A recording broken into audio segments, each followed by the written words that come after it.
ಆಕಾಶವಾಣಿ ವಾರ್ತೆಗಳು ಓದುತ್ತಿರುವವರು ಕೆವೈ ಭಾರತಿ. ಮುಖ್ಯಾಂಶಗಳು: ಜಾಗತಿಕ ಸಾಮರ್ಥ್ಯ ಕೇಂದ್ರಗಳಿಗೆ ಶಕ್ತಿ ಕೇಂದ್ರವಾಗಿ ಹೊರಹೊಮ್ಮಿದ ಭಾರತ, ಕೇಂದ್ರ ಸಚಿವ ರಾಮ್ ಮೋಹನ್ ನಾಯ್ಡು. ಗೃಹ ಬಳಕೆಯ ಅಡುಗೆ ಅನಿಲ ಸಿಲಿಂಡರ್ ದರ ₹60 ಏರಿಕೆ. ನೇಪಾಳ ಸಾರ್ವತ್ರಿಕ ಚುನಾವಣೆ, ಭರ್ಜರಿ ಗೆಲುವಿನತ್ತ ಬಾಲೇಂದ್ರ ಶಾ ನೇತೃತ್ವದ ಆರ್ಎಸ್ಪಿ.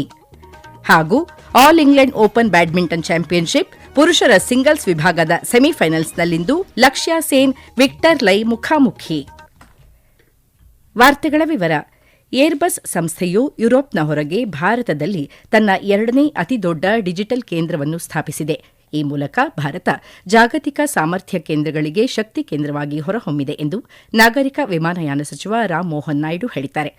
ಕರ್ನಾಟಕದ ಬೆಂಗಳೂರಿನ ಏರ್ಬಸ್ ಇಂಡಿಯಾ ತಂತ್ರಜ್ಞಾನ ಕೇಂದ್ರದ ಉದ್ಘಾಟನಾ ಸಮಾರಂಭದಲ್ಲಿ ವರ್ಚುವಲ್ ಮೂಲಕ ಭಾಗವಹಿಸಿದ ಸಚಿವರು, ದೇಶದ ಕೌಶಲ್ಯಪೂರ್ಣ ಮತ್ತು ಯುವ ಕಾರ್ಯಪಡೆಯಿಂದ ನಡೆಸಲ್ಪಡುವ ಸುಧಾರಿತ ಎಂಜಿನಿಯರಿಂಗ್ ಮತ್ತು ನಾವೀನ್ಯತೆ ಕೇಂದ್ರಗಳನ್ನು ಹೊಂದಿರುವ ನೂತನ ಏರ್ಬಸ್ ಕ್ಯಾಂಪಸ್ ಜಾಗತಿಕ ಸಾಮರ್ಥ್ಯ ಕೇಂದ್ರಗಳ ಶಕ್ತಿ ಕೇಂದ್ರವಾಗಿ ದೇಶದ ಬೆಳೆಯುತ್ತಿರುವ ಬಲಕ್ಕೆ ಸಾಕ್ಷಿಯಾಗಿದೆ ಎಂದು ಅಭಿಪ್ರಾಯಪಟ್ಟರು. ಈ ಸೌಲಭ್ಯವು ದೇಶದ ಪ್ರತಿಭೆಗಳಿಗೆ ವಿಶ್ವಾದ್ಯಂತ ವಾಣಿಜ್ಯ ವಿಮಾನಗಳು ಮತ್ತು ಹೆಲಿಕಾಪ್ಟರ್ಗಳಿಗೆ ನಿರ್ಣಾಯಕ ವ್ಯವಸ್ಥೆಗಳನ್ನು ವಿನ್ಯಾಸಗೊಳಿಸಲು ಮತ್ತು ಅಭಿವೃದ್ಧಿಪಡಿಸಲು ಅನುವು ಮಾಡಿಕೊಡುತ್ತದೆ ಎಂದು ಸಚಿವ ರಾಮ್ ಮೋಹನ್ ನಾಯ್ಡು ತಿಳಿಸಿದರು. ನವದೆಹಲಿಯ ಮಾಣಿಕ್ ಷಾ ಕೇಂದ್ರದಲ್ಲಿ ನಾಳೆ ನಡೆಯಲಿರುವ ಅಂತಾರಾಷ್ಟೀಯ ಮಹಿಳಾ ದಿನಾಚರಣೆಯ ರಾಷ್ಟೀಯ ಮಟ್ಟದ ಕಾರ್ಯಕ್ರಮದಲ್ಲಿ ರಾಷ್ಟಪತಿ ದ್ರೌಪದಿ ಮುರ್ಮು ಪ್ರಧಾನ ಭಾಷಣ ಮಾಡಲಿದ್ದಾರೆ. ಕೇಂದ್ರ ಮಹಿಳಾ ಮತ್ತು ಮಕ್ಕಳ ಅಭಿವೃದ್ಧಿ ಸಚಿವಾಲಯ ಆಯೋಜಿಸಿರುವ ಈ ಕಾರ್ಯಕ್ರಮದಲ್ಲಿ ಕೇಂದ್ರ ಮಹಿಳಾ ಮತ್ತು ಮಕ್ಕಳ ಅಭಿವೃದ್ಧಿ ಸಚಿವೆ ಅನ್ನಪೂರ್ಣಾ ದೇವಿ ಮತ್ತು ರಾಜ್ಯ ಸಚಿವೆ ಸಾವಿತ್ರಿ ಠಾಕೂರ್ ಭಾಗವಹಿಸಲಿದ್ದಾರೆ. ಸಶಸ್ತ್ರ ಪಡೆಗಳು, ಪೊಲೀಸ್ ಮತ್ತು ಇತರ ವಲಯಗಳ ಪ್ರತಿನಿಧಿಗಳು ಸೇರಿದಂತೆ 150ಕ್ಕೂ ಹೆಚ್ಚು ಸಚಿವಾಲಯಗಳು, ಇಲಾಖೆಗಳು ಮತ್ತು ಸಂಸ್ಥೆಗಳಿಂದ ಸುಮಾರು 1,000 ಮಹಿಳೆಯರು ಕಾರ್ಯಕ್ರಮದಲ್ಲಿ ಭಾಗವಹಿಸುವ ನಿರೀಕ್ಷೆ ಇದೆ ಎಂದು ಸಚಿವಾಲಯ ತಿಳಿಸಿದೆ. ಕಾರ್ಯಕ್ರಮದಲ್ಲಿ 2 ಸಂವಾದಗಳು ನಡೆಯಲಿದೆ. ಕಾರ್ಮಿಕ ಸಂಹಿತೆಗಳು, ಮಹಿಳೆಯರ ಸಬಲೀಕರಣವನ್ನು ಹೆಚ್ಚಿಸುವುದರ ಕುರಿತು ಮೊದಲ ಸಂವಾದ ಕೇಂದ್ರೀಕರಿಸಲಿದೆ. ಸ್ವಸಹಾಯ ಗುಂಪುಗಳ ಮಹಿಳೆಯರನ್ನು ಉದ್ಯಮಿಗಳಾಗಿ ಮಾಡುವ ನಿಟ್ಟಿನಲ್ಲಿ 2ನೇ ಸಂವಾದದ ಚರ್ಚೆಗಳು ನಡೆಯಲಿವೆ. ಮಾರ್ಚ್ 8ರಂದು ಅಂತಾರಾಷ್ಟೀಯ ಮಹಿಳಾ ದಿನವನ್ನು ಜಾಗತಿಕವಾಗಿ ಆಚರಿಸಲಾಗುತ್ತಿದೆ. ಈ ದಿನವು ವಿವಿಧ ಕ್ಷೇತ್ರಗಳಲ್ಲಿ ಮಹಿಳೆಯರ ಸಾಧನೆಗಳು ಮತ್ತು ಕೊಡುಗೆಗಳು ಹಾಗೂ ಲಿಂಗ ಸಮಾನತೆ, ಸುರಕ್ಷತೆ, ಘನತೆ ಮತ್ತು ಮಹಿಳೆಯರ ಸಬಲೀಕರಣದ ಕಡೆಗೆ ಸಾಮೂಹಿಕ ಬದ್ಧತೆಯನ್ನು ಪುನರುಚ್ಚರಿಸುತ್ತದೆ. ಪಶ್ಚಿಮ ಬಂಗಾಳದ ಸಿಲಿಗುರಿಯಲ್ಲಿ ಅಂತಾರಾಷ್ಟೀಯ ಸಂತಲ್ ಮಂಡಳಿಯು ಆಯೋಜಿಸಿರುವ 9ನೇ ಅಂತಾರಾಷ್ಟೀಯ ಸಂತಲ್ ಸಮ್ಮೇಳನದಲ್ಲಿ ರಾಷ್ಟಪತಿ ದ್ರೌಪದಿ ಮುರ್ಮು ಭಾಗವಹಿಸಿದ್ದಾರೆ. ಇದಕ್ಕೂ ಮುನ್ನ ಪಶ್ಚಿಮ ಬಂಗಾಳದ ಬಾಗ್ಡೋಗ್ರಾ ಆಗಮಿಸಿದ ರಾಷ್ಟಪತಿಗಳನ್ನು ಕೇಂದ್ರ ಬುಡಕಟ್ಟು ವ್ಯವಹಾರಗಳ ರಾಜ್ಯ ಸಚಿವ ದುರ್ಗಾದಾಸ್ ಉಯಿಕೆ ಬರಮಾಡಿಕೊಂಡರು. ಜನೌಷಧಿ ಅಗ್ಗ ಮತ್ತು ವಿಶ್ವಾಸಾರ್ಹ ಉಳಿತಾಯದ ಜೊತೆಗೆ ಆರೋಗ್ಯ ಲಾಭ ಎಂಬ ಧ್ಯೇಯದೊಂದಿಗೆ ಇಂದು 8ನೇ ಜನೌಷಧಿ ವಾರ್ಷಿಕೋತ್ಸವ ಆಚರಿಸಲಾಗುತ್ತಿದೆ. ಬಡ ಹಾಗೂ ಮಧ್ಯಮ ವರ್ಗದ ಜನರಿಗೆ ಅಗ್ಗದ ದರದಲ್ಲಿ ಗುಣಮಟ್ಟದ ಔಷಧಗಳನ್ನು ಪ್ರಧಾನಮಂತ್ರಿ ಭಾರತೀಯ ಜನೌಷಧಿ ಪರಿಯೋಜನೆ ಅಡಿಯಲ್ಲಿ ಪ್ರಧಾನಮಂತ್ರಿ ಭಾರತೀಯ ಜನೌಷಧಿ ಕೇಂದ್ರಗಳ ಮೂಲಕ ದೇಶಾದ್ಯಂತ ಒದಗಿಸುತ್ತಿದೆ. ಜನೌಷಧಿ ದಿನದ ಸಂದರ್ಭದಲ್ಲಿ ದೇಶವಾಸಿಗಳಿಗೆ ಪ್ರಧಾನಿ ನರೇಂದ್ರ ಮೋದಿ ಅವರು ಶುಭಾಶಯ ಕೋರಿದ್ದಾರೆ. ಜನೌಷಧಿ ಕೇಂದ್ರಗಳಿಂದ ಲೆಕ್ಕವಿಲ್ಲದಷ್ಟು ಕುಟುಂಬಗಳು ಆರೋಗ್ಯ ವೆಚ್ಚದಲ್ಲಿ ಉಳಿತಾಯ ಮಾಡುತ್ತಿವೆ ಮತ್ತು ಸರಿಯಾದ ಚಿಕಿತ್ಸೆ ಪಡೆಯುತ್ತಿವೆ. ನಾಗರಿಕರಿಗೆ ಕೈಗೆಟುಕುವ ದರದಲ್ಲಿ ಗುಣಮಟ್ಟದ ಔಷಧಗಳು ಲಭ್ಯವಾಗುವಂತೆ ನೋಡಿಕೊಳ್ಳುವಲ್ಲಿ ಕೇಂದ್ರ ಸರ್ಕಾರದ ಬದ್ಧತೆಯನ್ನು ಈ ಉಪಕ್ರಮ ಪ್ರತಿಬಿಂಬಿಸುತ್ತದೆ ಎಂದು ಸಾಮಾಜಿಕ ಜಾಲತಾಣದಲ್ಲಿ ಪ್ರಧಾನಿ ನರೇಂದ್ರ ಮೋದಿ ಹೇಳಿದ್ದಾರೆ. ಸ್ಪೀಕರ್ ಓಂ ಬಿರ್ಲಾ ಅವರ ಪದಚ್ಯುತಿ ಕೋರಿ ಲೋಕಸಭೆಯಲ್ಲಿ ಇದೇ ಸೋಮವಾರ ನಿರ್ಣಯ ಮಂಡನೆಗೆ ಬರಲಿದೆ. ಬಜೆಟ್ ಅಧಿವೇಶನದ 2ನೇ ಹಂತವು ಮಾರ್ಚ್ 9ರಂದು ಪ್ರಾರಂಭವಾಗಲಿದೆ. ಕಳೆದ ತಿಂಗಳು ನಡೆದ ಬಜೆಟ್ ಅಧಿವೇಶನದ ಮೊದಲ ಹಂತದಲ್ಲಿ ವಿರೋಧ ಪಕ್ಷವು ಲೋಕಸಭಾ ಕಾರ್ಯದರ್ಶಿಗೆ ಸ್ಪೀಕರ್ ಅವರನ್ನು ಪದಚ್ಯುತಗೊಳಿಸುವಂತೆ ಕೋರಿ ಅವಿಶ್ವಾಸ ನಿರ್ಣಯದ ನೋಟಿಸ್ ಸಲ್ಲಿಸಿತ್ತು. ಸ್ಪೀಕರ್ ಪಕ್ಷಪಾತದಿಂದ ವರ್ತಿಸುತ್ತಿದ್ದಾರೆ ಎಂದು ಆರೋಪಿಸಿತ್ತು. ಇದಕ್ಕೆ ಕಾಂಗ್ರೆಸ್, ಸಮಾಜವಾದಿ ಪಕ್ಷ, ಡಿಎಂಕೆ, ಎಡಪಂಥೀಯ ಮತ್ತು ಇತರ ಸದಸ್ಯರು ಸೇರಿದಂತೆ 118 ಸಂಸದರು ಸಹಿ ಹಾಕಿದ್ದರು. ಈ ನೋಟಿಸ್ ಅನ್ನು 3 ಕಾಂಗ್ರೆಸ್ ಸದಸ್ಯರಾದ ಮೊಹಮ್ಮದ್ ಜಾವೇದ್, ಕೆ ಸುರೇಶ್ ಮತ್ತು ಮಲ್ಲು ರವಿ ಮಂಡಿಸಲಿದ್ದಾರೆ. ಏತನ್ಮಧ್ಯೆ ಬಿಜೆಪಿ ಮತ್ತು ಕಾಂಗ್ರೆಸ್ ತಮ್ಮ ಪಕ್ಷದ ಲೋಕಸಭಾ ಸಂಸದರಿಗೆ ವಿಪ್ ಜಾರಿ ಮಾಡಿದ್ದು ಮಾರ್ಚ್ 9 ಮತ್ತು 10ರಂದು ಸದನದಲ್ಲಿ ಹಾಜರಿರುವಂತೆ ನಿರ್ದೇಶಿಸಿವೆ. ತೈಲ ಕಂಪನಿಗಳು ಸಬ್ಸಿಡಿ ರಹಿತ ಗೃಹ ಬಳಕೆ ಅಡುಗೆ ಅನಿಲ ಸಿಲಿಂಡರ್ ದರವನ್ನು ₹60 ಹೆಚ್ಚಿಸಿವೆ. ಇಂಡಿಯನ್ ಆಯಿಲ್ ಕಾರ್ಪೊರೇಷನ್ ಲಿಮಿಟೆಡ್ ಪ್ರಕಾರ ದೆಹಲಿಯಲ್ಲಿ 14.2 ಕೆಜಿ ಅಡುಗೆ ಅನಿಲ ಸಿಲಿಂಡರ್ ಬೆಲೆ ₹853ಯಿಂದ ₹913ಗೆ ಹೆಚ್ಚಿಸಲಾಗಿದೆ. ಇದೇ ವೇಳೆ ಮುಂಬೈನಲ್ಲಿ ಹೊಸ ಎಲ್ಪಿಜಿ ದರ ₹912.50, ಕೋಲ್ಕತ್ತಾದಲ್ಲಿ ₹939 ಹಾಗೂ ಚೆನ್ನೈನಲ್ಲಿ ₹928.50 ಅಡುಗೆ ಅನಿಲ ಸಿಲಿಂಡರ್ಗಳ ಪರಿಷ್ಕೃತ ಬೆಲೆಗಳು ಇಂದಿನಿಂದಲೇ ಜಾರಿಗೆ ಬರಲಿದೆ. ಈ ವಾರ್ತೆಗಳನ್ನು ಆಕಾಶವಾಣಿಯಿಂದ ಕೇಳುತ್ತಿದ್ದೀರಿ.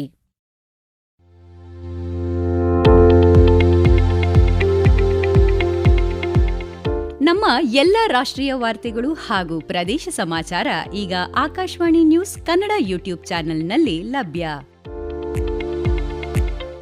ನಮ್ಮ ಎಕ್ಸ್ ಖಾತೆ ಮತ್ತು ಇನ್ಸ್ಟಾಗ್ರಾಂ ಖಾತೆ ಆಕಾಶವಾಣಿ ನ್ಯೂಸ್ ಕನ್ನಡ. ಹೆಚ್ಚಿನ ಮಾಹಿತಿಗಾಗಿ ನಮ್ಮ ಫೇಸ್ಬುಕ್ ಖಾತೆ ಆಕಾಶವಾಣಿ ವಾರ್ತೆ ಕನ್ನಡವನ್ನು ಅನುಸರಿಸಿ. ಮಾಹಿತಿಗಳ ಹೂರಣ, ವಾರದ ಕಾರ್ಯಕ್ರಮ, ಪ್ರಚಲಿತ ವಿದ್ಯಮಾನ ಪ್ರತಿ ಬುಧವಾರ ರಾತ್ರಿ 9:15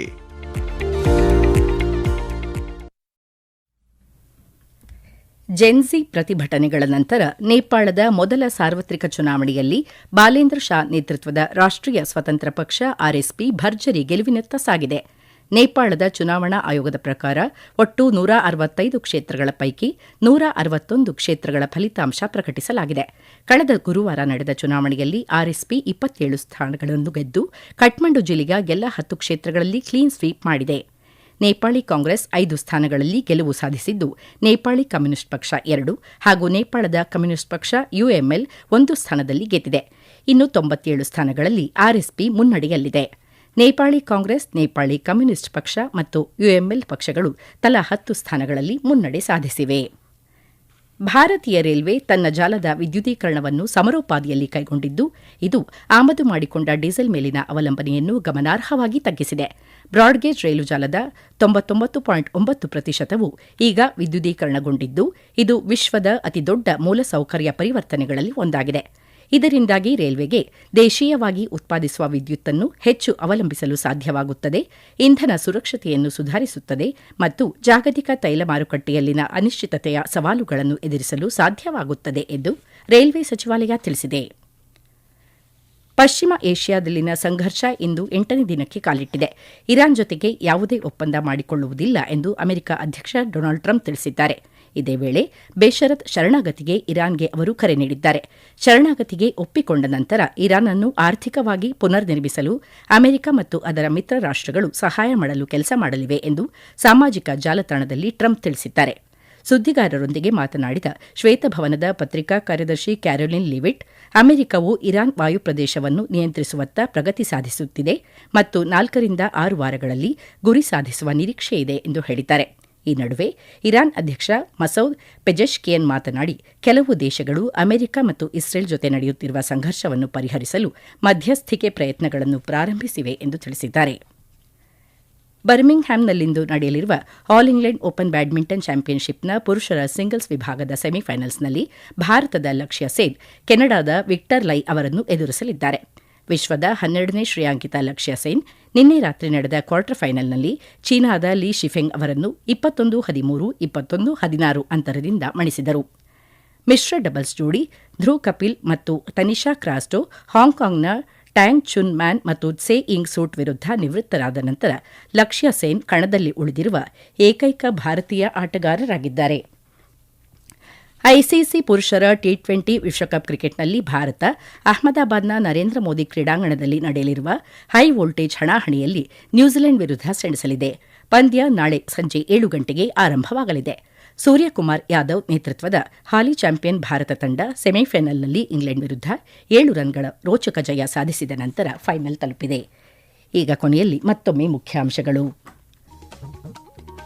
ಜಾಗತಿಕ ಸಾಮರ್ಥ್ಯ ಕೇಂದ್ರಗಳಿಗೆ ಶಕ್ತಿ ಕೇಂದ್ರವಾಗಿ ಹೊರಹೊಮ್ಮಿದ ಭಾರತ, ಕೇಂದ್ರ ಸಚಿವ ರಾಮಮೋಹನ್ ನಾಯ್ಡು. ಗೃಹ ಬಳಕೆಯ ಅಡುಗೆ ಅನಿಲ ಸಿಲಿಂಡರ್ ದರ ₹60 ಏರಿಕೆ. ನೇಪಾಳ ಸಾರ್ವತ್ರಿಕ ಚುನಾವಣೆ ಭರ್ಜರಿ ಗೆಲುವಿನತ್ತ ಬಾಲೇಂದ್ರ ಶಾ ನೇತೃತ್ವದ ಆರ್ಎಸ್ಪಿ. ಹಾಗೂ all England open badminton championship ಪುರುಷರ ಸಿಂಗಲ್ಸ್ ವಿಭಾಗದ ಸೆಮಿಫೈನಲ್ಸ್ನಲ್ಲಿಂದು ಲಕ್ಷ್ಯ ಸೇನ್ ವಿಕ್ಟರ್ ಲೈ ಮುಖಾಮುಖಿ. ಇಲ್ಲಿಗೆ ವಾರ್ತಾ ಪ್ರಸಾರ ಮುಕ್ತಾಯವಾಯಿತು. ನಮ್ಮ ಮುಂದಿನ ವಾರ್ತಾ ಪ್ರಸಾರ ಮಧ್ಯಾಹ್ನ 2:30ಕ್ಕೆ.